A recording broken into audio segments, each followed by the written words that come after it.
ಇದು ಒಂದು. ಆಮೇಲೆ ಇಲ್ಲಿ ಏನಾಗಿದೆ,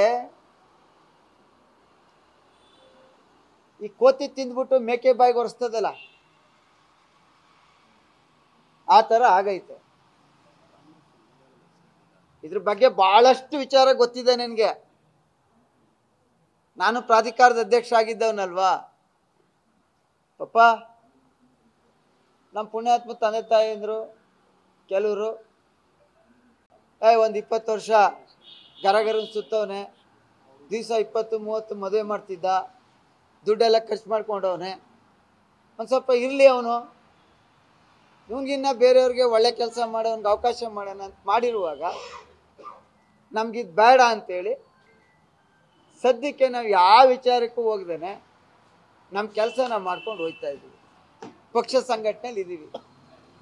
ಈ ಥರ ನಮ್ಮನ್ನ ಪದೇ ಪದೇ ಹೇಳಿದ್ರೆ ದಾಖಲೆ ಬಿಡುಗಡೆ ಮಾಡಿ. ನಾನು ನುಣುಚ್ಕೊಳ್ಳುವಂಥ ವ್ಯಕ್ತಿ ಅಲ್ಲ. 50-50 ನಾನು ತಗೊಂಡಿದ್ರೆ, ನನ್ನ ಸಂಬಂಧಿಕರಿಗೆ ಕೊಟ್ಟಿದ್ರೆ, ಅಥವಾ ನಾನು ಶಿಫಾರಸ್ ಮಾಡಿದರೆ ಹೇಳ್ರ. ಇಷ್ಟು ಹೇಳಿ, ಇದು ನಾವು ಈಗ ಯಾಕೋ ಮೈಸೂರು ನಗರಾಭಿವೃದ್ಧಿ ಪ್ರಾಧಿಕಾರದ ವಿಚಾರ ಮಾತಾಡೋಕ್ಕೆ ಮನಸ್ಸಿಗೆ ಭಾಳ ನೋವಾಯ್ತಾ ಇದೆ. ಗೊತ್ತು ನನಗೆ ಯಾರ್ಯಾರು ಎಷ್ಟೆಷ್ಟು ಸೈಟ್ ತಗೊಂಡವ್ರೆ, ಎಲ್ಲೆಲ್ಲಿ ಮಾರಾಟ ಆಗವೆ, ಯಾವ್ಯಾವ ಬಡಾವಣೆಲಾಗವೆ, ಎಲ್ಲ ಗೊತ್ತೈತೆ. ಬೇಕಾದ್ರೆ ಕೇಳಿದ್ರೆ ಮಂತ್ರಿಗಳು ನಾನೇ ಅಥವಾ ಇಲ್ಲಿ ಇಷ್ಟ ಕಳಿಸ್ತೀನಿ, ಒಂದು ಎಂಕ್ವೈರಿ ಮಾಡ್ರಿ ಅಂತ. ಯಾಕೆ ಸಾರ್ವಜನಿಕವಾಗಿ ಹೇಳಕ್ಕಾಗಲ್ಲ, ಹೇಳಕ್ಕಾಗಲ್ವಲ್ಲ ಸರ್, ಕಷ್ಟ ಆಯ್ತದ. ಆಮೇಲೆ ಭಾರಿ ಹಿಂಸೆ ಆಯ್ತದೆ.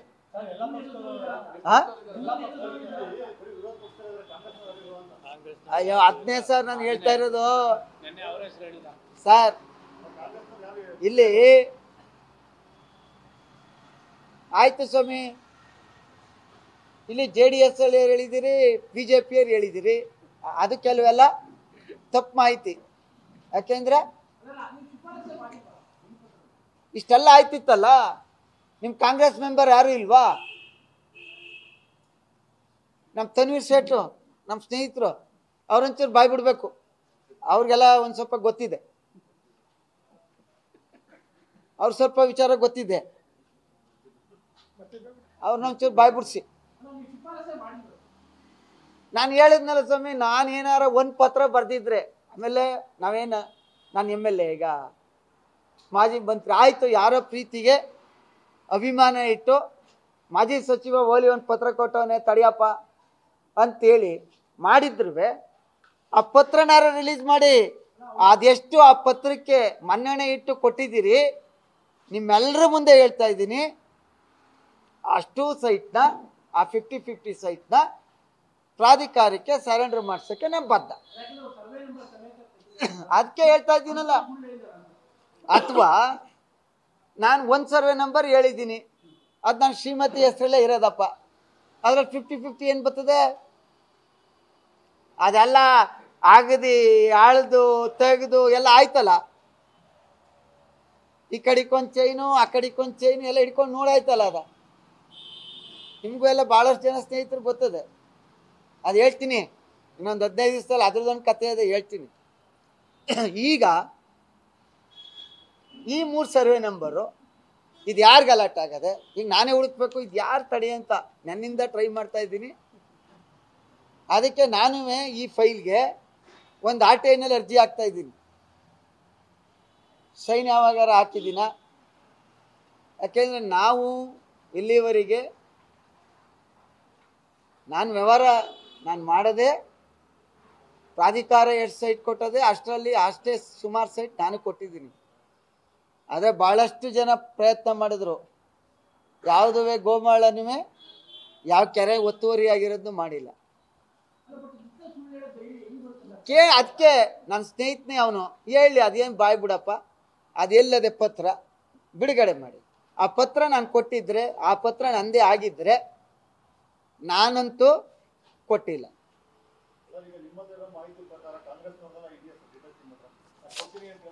ಅಯ್ಯೋ ರಾಮ, ನೀವು ಚೆನ್ನಾಗಿ ಹೇಳ್ತೀರಲ್ಲ.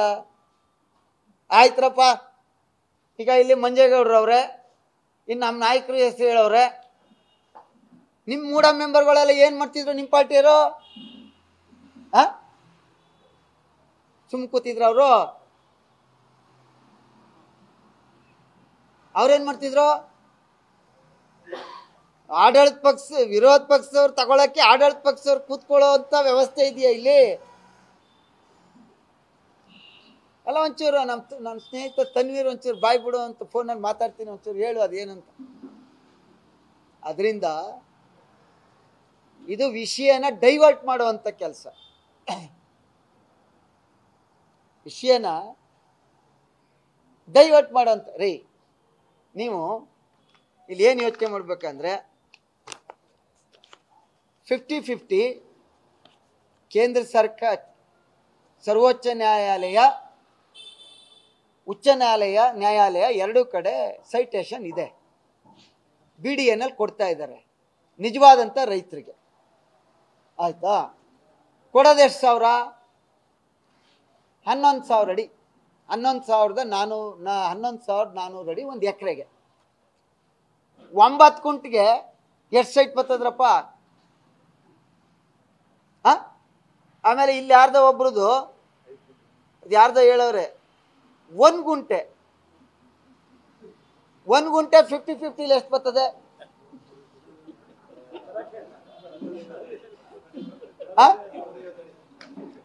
ನನಗೆ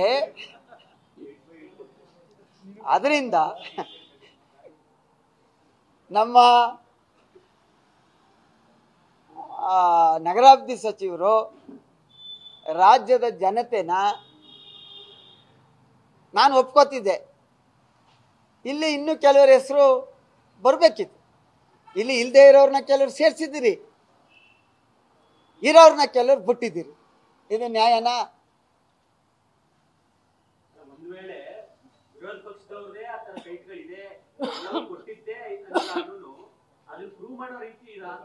ಅದಕ್ಕೆ ನಾನು ಹೇಳಿದ್ದು, ನೋಡಿ ಈ ತರ ಕೊಡಬಾರ್ದು. ಕೊಟ್ಟಿದ್ದೀನಿ ನೋಡಿ ನಾನು ದಾಖಲಾತಿಯ, ಹಂಗೆ ಕೊಡ್ಲಿ, ಲೆಟರ್ ರಿಲೀಸ್ ಮಾಡಲಿ. ಅದಕ್ಕೆ ನಾನೇ RTIನಲ್ಲಿ ಅರ್ಜಿ ಹಾಕಿ